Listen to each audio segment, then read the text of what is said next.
Hindi na parang more than half my life. Half my life ito na yung ginagawa ko. One of the reasons why is because I wanted to devote more time para sa anak ko. Para magkaroon kami ng bago man lang maging adult yung bata. You know, I could give him more time physically. So yun, that's one of the factors. And also parang gusto ko rin namang magpahinga.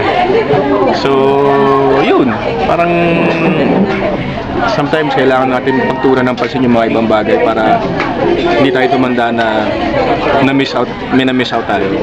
Ano reaction nung son mo na ito? When I told him that, sabi niya, you can't quit yet because I still wanna see you on TV. Sabi ko, ano ko ba naman? I wanna do this for you yet, ayaw mo. So sabi ko, I guess it was a sign for me not to, you know, leave yet. So, ayun, there are things na out of our control.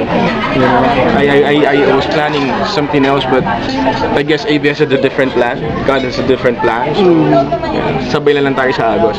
So will you consider, after this success nito, tuloy-tuloy yung career ni Piolo Pascual? I think I'm not in a position to say na hanggang dito na lang ako kasi nga I thought kaya kong tulog doon, hindi pa pala. So, bahala na ang Diyos, bahala na ang ABS, di ba? So, happy ako sobra. Thank you.